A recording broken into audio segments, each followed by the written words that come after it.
Hello, I'm Attorney Todd Leneve. Welcome to West Virginia Gun Law. In today's continuation of the series with Josh Fowler, a Brazilian Jiu-Jitsu and MMA coach from Morgantown, West Virginia, we get into the topic of situational awareness and how we measure our response to a situation that may make our hair stand up when we're actually out in the real world on the street. We dig a little bit into legal considerations as well as the self-defense considerations that you may want to keep in mind if you ever find yourself in this kind of a situation where something just doesn't feel right. I hope you enjoy the discussion. We'll get right into it here, so stick around.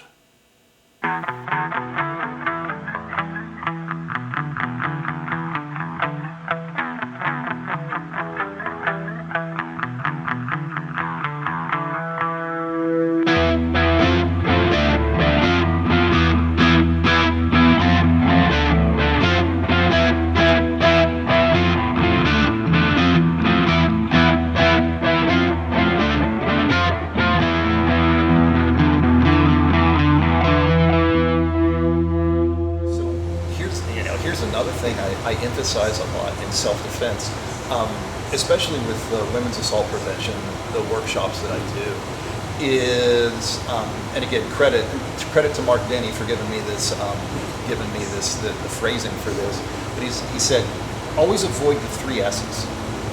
It's stupid people in stupid places doing stupid shit. Mm-hmm. And he was like, 4 S's. Well, yeah. So it just helps. But what he's saying is, he's like, if you avoid those places where shit is likely to pop off, then you have reduced your chances of having to use self-defense dramatically. Oh yeah. Yeah. So when when it's women's self-defense, especially with younger ladies, or if they're in college or they're going to college. It's always like, give me an example of a stupid place where the stupid people are doing stupid shit. They're like, frat house. Mm-hmm. It's like, what should you avoid? Yeah. And then, we talk about that, and I try to give them the idea, these are the places you don't want to be, but why are we doing self-defense? Because we want to be at liberty to move about and participate in places and activities as we wish. Right. We don't want to be scared. I always start with that, and where should you avoid? Frat houses. All right, bet you're going to still go to a frat house, right? And knowing what that situation is your first line of defense. Right. Knowing that you're going somewhere with stupid people doing stupid shit, then you get ahead of the game a little bit. The first step of avoiding a trap is knowing it's there. And so, thanks, Frank Herbert. So go read Doom 1,000 times. The next piece of that is, okay, now, who's in your circle? Are you going to go to that frat house by yourself? Ladies, don't. Take a friend with you. Sure. And then, is that person trustworthy? Mm-hmm. Right? Is that person going to immediately get there and have your back? Watch your drinks, keep you from going into the little room with the red lights, or are they going to immediately split off and go be unreliable? Right. So have a good, first and foremost, it's you. Right. So your second layer of defense is the person's with you, your crowd, your circle. Do you have, everybody in their group, they got a Becky. You get to the frat house and Becky's like, I'll drive, I'll be there, and within 10 minutes she's loaded. So you can't trust Becky. Right? But, usually every group, has a Jennifer.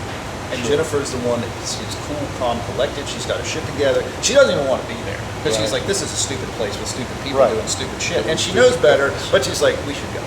Right? You're going to go, I'm going to go, I'm going to watch your back. Yeah. So, having the physical skills and, the mentality, the wherewithal, and the tools up to and including, again, this is very women's self-defense specific, keeping those straws, that fingernail polish that you can have, that you can actually dip your finger in a drink to see if it's been drugged, and it'll change the color of your nail polish. There's all kinds of stuff like that out there nowadays. Sure. So, if you're going to go somewhere like that, then knowing your situation ahead of time gives you armor against what's going to happen. Right. Now, the same thing with guys.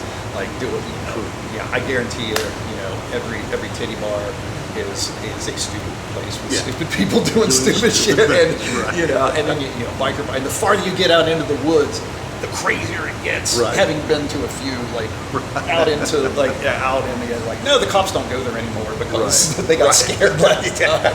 Things are unstable when you get beyond this point. Yes, once it gets to the wilderness, Right. you're in the woods. There's woods people, and I grew up as woods people, so I understand that.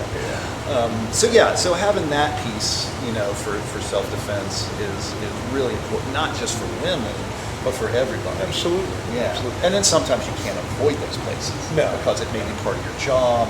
It may be, I have to walk past this dark alley every day to get to work, and I work midnight shift. Right. And you just can't avoid it. Right. So you do your best to inoculate against it, not only the stress, but the actual physical. And it's, I like to stress to people, situational awareness is so important. You've touched on that. Because, understand the surroundings, understand what's the norm, what's out of the ordinary. Even, out in the woods, there is beyond the ordinary. Even though the norm is crazy, there's beyond the norm. And, just attuning yourself to the circumstances and understanding, hey, something's not quite right here. Maybe I need to alter my normal behavior because of this. And I think teaching that is such a key thing. And again, for me, if you find yourself in that scenario and you have nonetheless had to react to some aggressor, we can show, hey, look, even though our law doesn't require any retreat or avoidance, my client tried to avoid. They perceived that there was an issue. They tried to escape that perceived danger or weird thing over there. But they nonetheless found themselves taken up into an encounter. And I'm a strong advocate that you should always, if you carry a deadly weapon, you should carry a less than lethal option. Pepper spray, a stun gun, something that you can try to use to incrementally deal with that threat. I tried to avoid it because the hairs on my neck were standing up and I knew something was off. I couldn't avoid it. When the encounter came, I first reacted with pepper spray. That didn't stop the threat. When the threat continued and the threat was overwhelming, I went to my final ultimate option, which was my firearm. But when I can present your case in that manner, I can show the incremental responses and show, look, this person did everything as reasonably as could have been done. Nobody can look at this and say, oh, that was stupid. No. Tried to avoid, tried less than lethal, and then finally had to hit that penultimate response because there was no choice left for the defender. Right. And we, people use the words escalation and de-escalation. That specific instance, what we call that is scaling.